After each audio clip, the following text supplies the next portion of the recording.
datang rekan-rekan sekalian kembali di mata kuliah Game Theory. Sekarang kita akan berbicara tentang game with asymmetric information, khususnya terkait dengan production games. Nah, mari kita lihat. Nah, kita akan berbicara tentang sistem insentif dan kinerja. Dan kita perlu ingat bahwa salah satu prinsip di dalam ilmu ekonomi adalah perilaku individu cenderung sensitif terhadap insentif. Nah, ketika informasinya itu sempurna, ya, ketika kita mainkan game dan informasinya sempurna, maka lebih mudah membuat kontrak yang memastikan semua pihak itu untuk mentaati kontraknya. Tapi masalah akan menjadi lebih kompleks karena kontrak disusun dalam kondisi informasi tidak sempurna. Jadi katakanlah pengusaha mengontrak karyawannya, tentunya pengusaha lebih tahu tentang dirinya sendiri daripada lebih untuk mengetahui karyawannya. Karyawan juga demikian, dia lebih tahu tentang dirinya sendiri daripada mengetahui tentang apa perusahaan itu ataupun juga siapa pemiliknya misalkan. Ya. Nah, disinilah terjadi apa yang disebut dengan game dengan asymmetric information, karena pengusaha itu sebagai prinsipal tentunya memiliki informasi yang lebih terbatas terkait dengan karyawan dibandingkan karyawannya itu sendiri terhadap dirinya dia sendiri, karena karyawan adalah agent, yaitu adalah orang yang memiliki informasi lebih banyak dibandingkan prinsipal.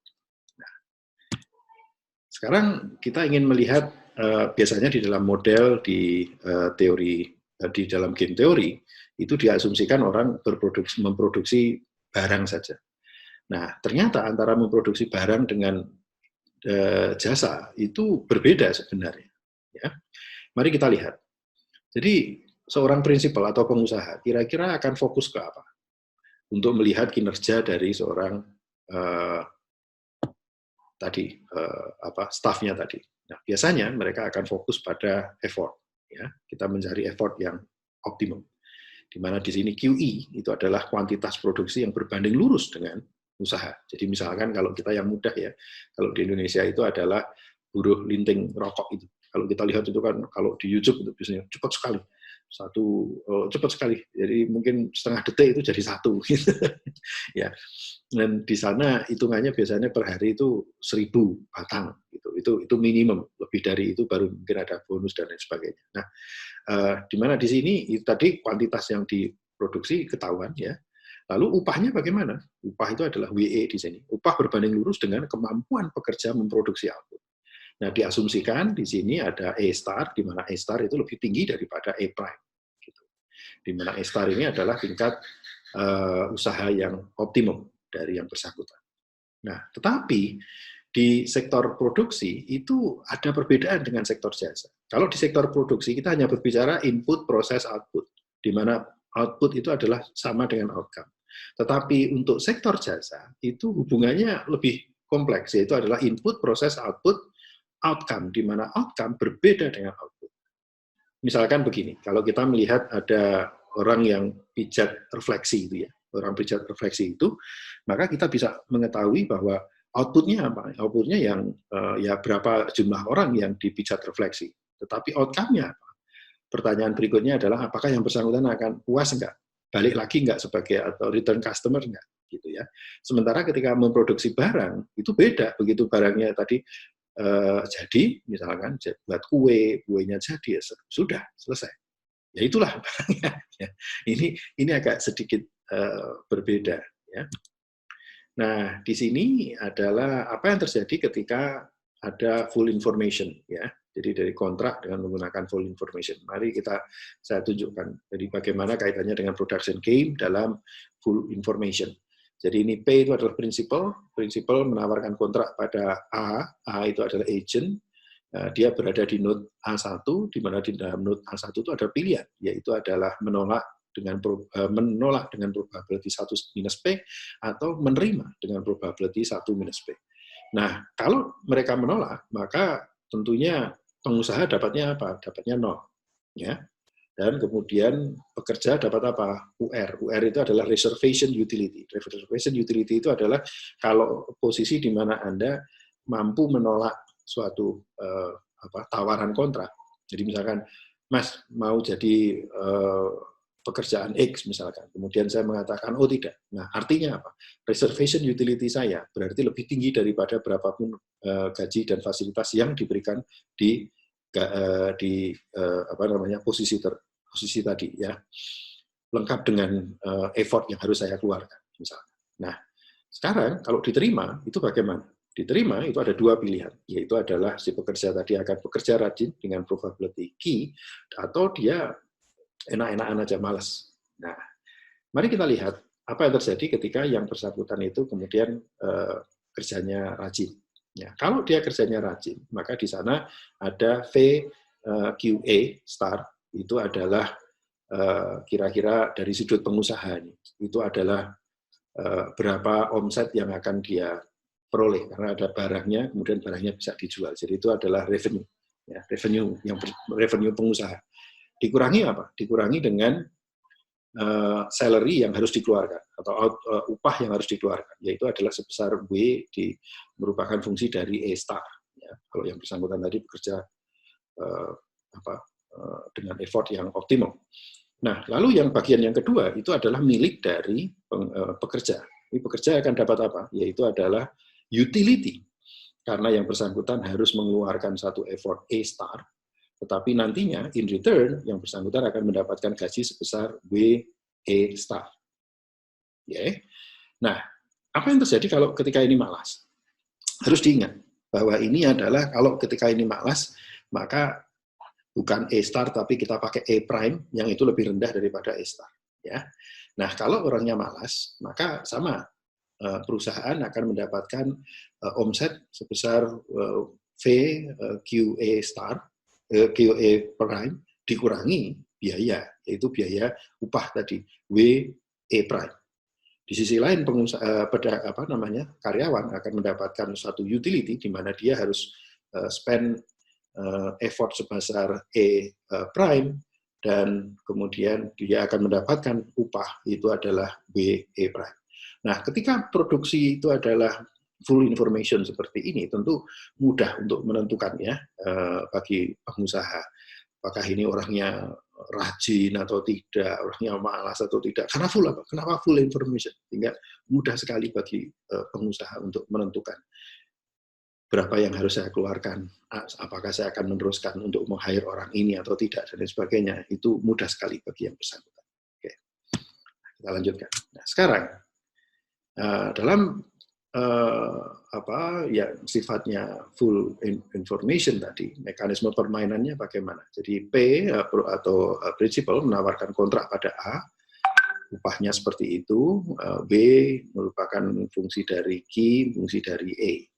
A memutuskan untuk menerima atau menolak. Jika A menerima, A akan menentukan tingkat usaha tertentu, yaitu adalah E star, atau yang malas yaitu adalah E prime. Ya, outcome-nya itu adalah key, itu adalah fungsi dari E. Jadi berapapun yang dia produksi itu adalah fungsi dari effort-nya tadi yang dia keluarkan. Ya. Payoff-nya itu adalah kalau ditolak, kalau A itu menolak, agent-nya menolak, maka agent akan mendapatkan reservation utility. Jadi tadi saya sudah diskusikan. Tetapi bagi pengusaha dapatnya apa? Nol. Ya, karena dia tidak bisa meng-hire orang, berarti tidak ada tambahan produksi yang bisa dilakukannya. Ya.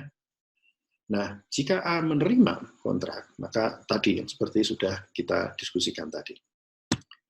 Nah, lalu kalau boleh kita melihat bagaimana sistem penggajian optimum itu. Ya. Jadi sistem penggajian optimum bisa kita lihat di sini. Jadi itu adalah apa yang disebut dengan forcing contract. Jadi forcing contract itu adalah P menentukan suatu tingkat upah tertentu, ya, di mana tingkat upah tertentu itu kalau kemudian itu berupa E star, kalau upah tertentu itu adalah fungsi dari satu titik usaha optimum, yaitu adalah E star. Kalau itu bisa dipenuhi, maka akan mendapatkan gaji sebesar W star. Nah, kalau kemudian tidak dipenuhi, bisa lebih tinggi atau lebih rendah, maka dilakukan pemutusan hubungan kerja, yaitu adalah sama dengan 0. Ya. Atau yang kedua adalah yang disebut dengan threshold contract. Nah, threshold contract itu apa? Itu adalah prinsipal, itu menentukan suatu level effort tertentu, yaitu adalah yang penting effort-nya itu lebih besar atau sama dengan A star. Karena A star ini adalah tingkat yang optimum, dia bisa lebih besar atau sama dengan. Nah, ini alhamdulillah kalau bisa. Tapi kalau itu yang terjadi, maka dia akan dibayar dengan upah yang tetap, yaitu adalah W star.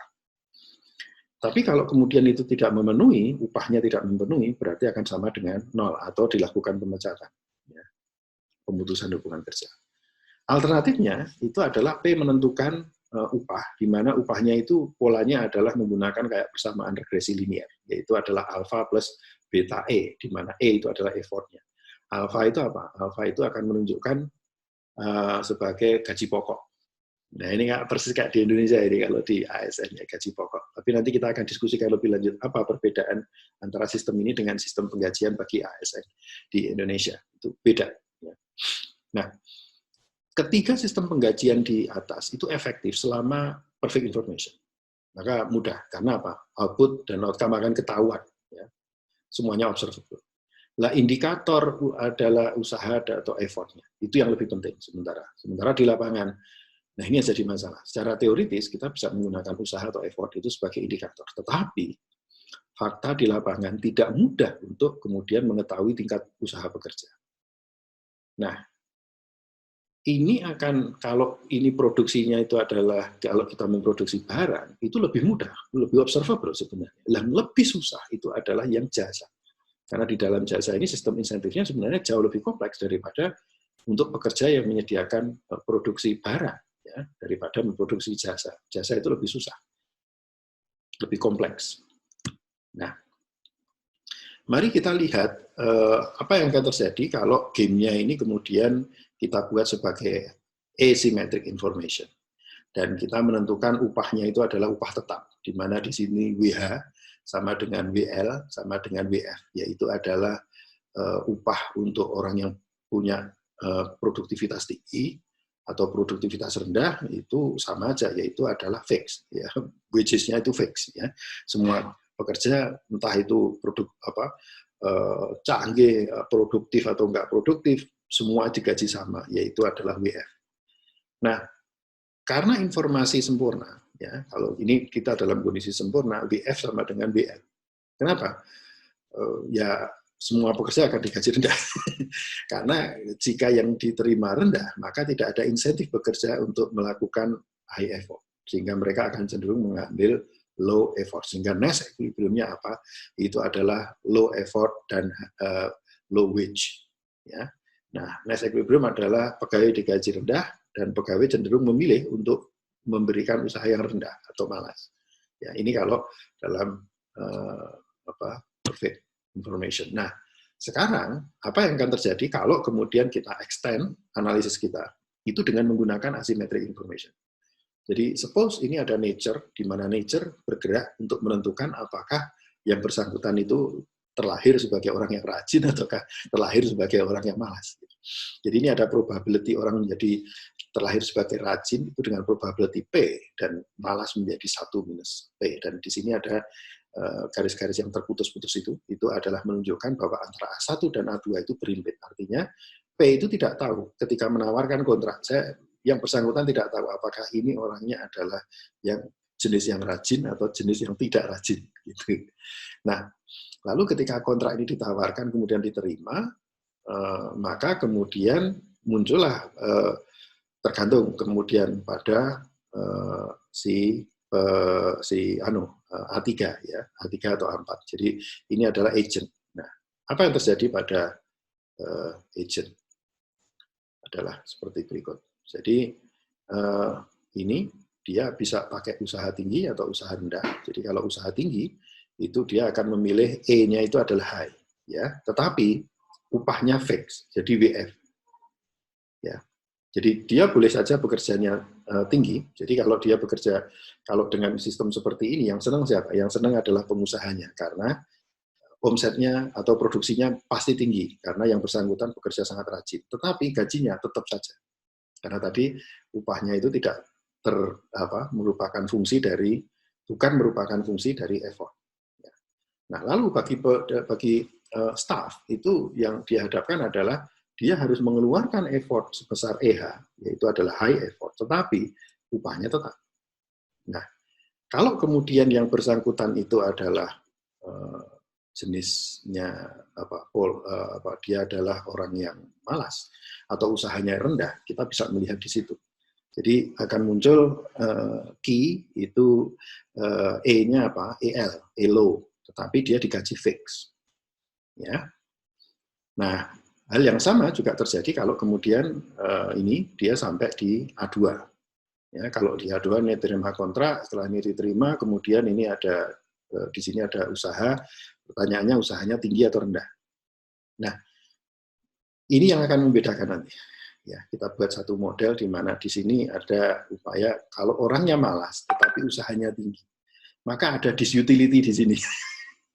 Ini yang agak sedikit membedakan dari pola yang ada. Jadi dia akan melakukan high effort, dia orangnya pemalas, tapi dia memilih untuk melakukan usaha tinggi. Apa yang terjadi? Ya, dia akan memproduksi dengan tinggi, ya, pengusaha tentu senang, digaji fix, tetapi ini ada masalah di sini. Ada utility yang di mana dia mungkin nggak senang juga. Kenapa? Karena dia tuh pada dasarnya orang malas, tapi dia kemudian berusaha untuk bekerja keras. Nah, dampaknya kemudian tidak hanya EH yang muncul, dan dia digaji tetap, tetapi muncul disutility, yaitu adalah perbedaan antara high effort dengan low effort yang harus dia keluarkan. Karena dia polanya bukan tipe orang yang high achiever, atau dia bukan orang yang suka bekerja keras. Ya. Nah, kalau ini dia PKI yang rendah, ya sama seperti ini. Ya. Nah, mari kita lihat. Nah, ini polanya. Ya. Nah, kalau pola seperti ini, dia mendapatkan gajinya adalah tadi gajinya adalah, mohon maaf, saya balik lagi di sini ya. Jadi kalau gajinya rendah seperti ini, apa yang akan terjadi? Ya, simple. Jadi kalau kita lihat seperti ini semuanya akan masuk ke dalam apa yang disebut dengan pooling equilibrium. Kenapa? Karena it doesn't matter Anda adalah yang rajin atau yang malas. Pasti ketika Anda diterima, Anda akan memilih usaha yang rendah. Kenapa? Karena lebih menguntungkan Anda. Ya, kalau gajinya itu tetap, maka Anda kecenderungannya akan melakukan low effort. It doesn't matter regardless apakah Anda itu pekerja yang rajin ataukah pekerja yang malas. Kalau Anda kita lihat di sini, antara yang ini dengan ini tentunya akan lebih suka yang usaha rendah. Jadi Anda yang rajin berakhir di usaha yang rendah, Anda malas, Anda berada di usaha yang rendah juga, yaitu inilah yang disebut dengan pooling equilibrium. Nah, sekarang kita akan masuk production game dengan output based wage. Output based wage itu apa? Artinya adalah kalau ini, jadi gajinya dia itu tergantung tingkat produksinya. Jadi kalau dia bisa memproduksi banyak, ya dia akan mendapatkan gaji yang banyak. Kira-kira begitu. Kalau gajinya rendah, usahanya rendah, berarti tingkat produksinya rendah, berarti dia gajinya akan rendah. Tidak seperti yang fixed wage tadi. Kalau fixed wage tadi kan Anda mau orang yang rajin, orang yang malas, gajinya tetap. Nah, apa yang terjadi kemudian sama seperti tadi. Ini ada rajin dan malas, dan kemudian ini adalah mereka, kita menunjukkan ini adalah berada dalam kondisi asymmetric information. Kemudian ketika di sini diterima, apakah Anda akan masuk ke usaha tinggi ataukah usaha rendah. Nah, saya tunjukkan di situ, ya. Jadi kalau usaha tinggi seperti itu, kalau usaha rendah seperti ini. Nah, masih sama, yaitu adalah ketika orangnya malas tetapi dia harus usaha tinggi, itu masih ada disutility bagi dia untuk bekerja dengan effort yang tinggi. Tetapi bagi orang yang rajin, itu dia akan cenderung untuk mengambil usaha yang tinggi. Sehingga di sini ada separating equilibrium. Separating equilibrium, yaitu adalah orang yang rajin cenderung untuk mengambil usaha tinggi. Tetapi orang yang malas itu cenderung untuk memilih usaha rendah. Nah, ini beda. Ya. Karena apa? Karena kita menggunakan output atau outcome based salary. Oke. Nah, sekarang kita akan extend kalau apa yang terjadi kalau kemudian ini kita masukkan unsur ketidaktentuan. Kita masukkan unsur ketidaktentuan di dalam analisis kita.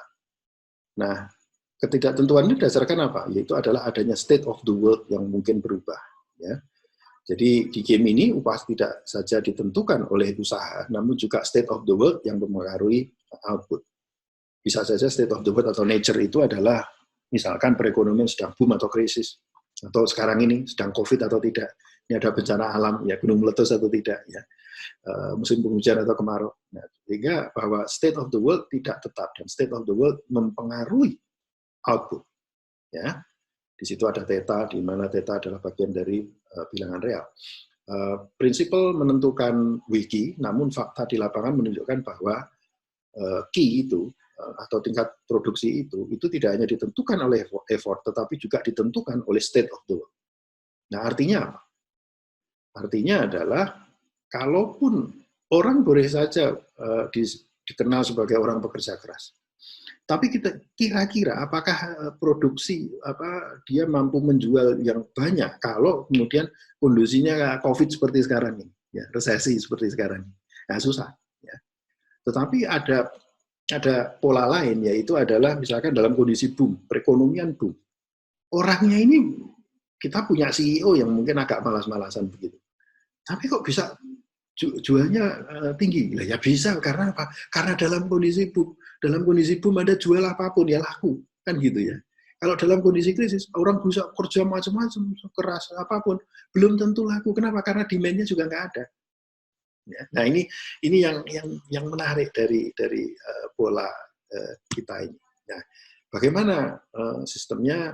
Inilah yang saya tunjukkan seperti ini, cukup kompleks, yaitu adalah ini ada nature menentukan orangnya rajin atau malas.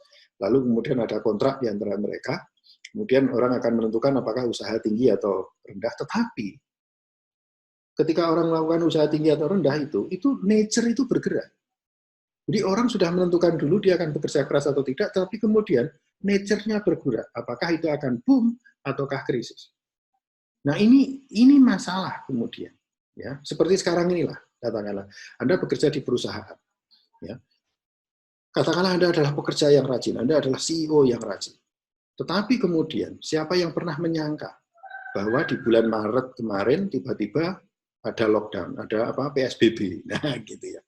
Nggak ada yang menyangka, sampai sekarang ini permintaan turun terus. Nggak ada yang menyangka, kenapa? Boom, nature bergerak, kita nggak sadari bahwa nature sudah bergerak. Ya, kita tidak berada dalam estimasi kita. Di bulan Januari kita tidak pernah memikirkan akan muncul seperti ini. Ternyata di bulan Maret, akhir Maret, itu terjadi. Nah, ini yang disebut dengan output based salary with uncertainty. Ya, ini modelnya. Nah, sekarang saya ingin menunjukkan bagaimana dengan interaksi, ya, antara ini tadi, ya, kondisi ekonomi dan usaha tadi. Usaha boleh aja tinggi, boleh rendah, tetapi di sini ada peran, apakah Anda dikatakan sebagai orang yang berhasil atau tidak, itu sayangnya ada peran yang lain, yaitu apa? Nature. Ya, nature-nya akan berperan di sini. Nature-nya akan menunjukkan boom atau krisis, ini jadi masalah. Jadi katakanlah Anda adalah high achiever, ini usahanya tinggi, kalau kemudian itu boom, ini sangat diharapkan. Ya. Apa yang tidak diharapkan? Yaitu adalah Anda berada dalam kondisi krisis, ekonominya krisis, dan Anda adalah pemalas. Ya, bye-bye aja, gitu kira-kira. Ya. Nah, alternatifnya apa? Alternatifnya adalah usaha Anda tinggi, dan dalam kondisi krisis. Wah, ini sulit. Ya, tapi ini harus dilakukan. Seperti pola sekarang ini, banyak orang kerja keras karena memang apa? Kondisinya memang krisis. Tapi ada situasi di mana yang melenakan ini yang berbahaya.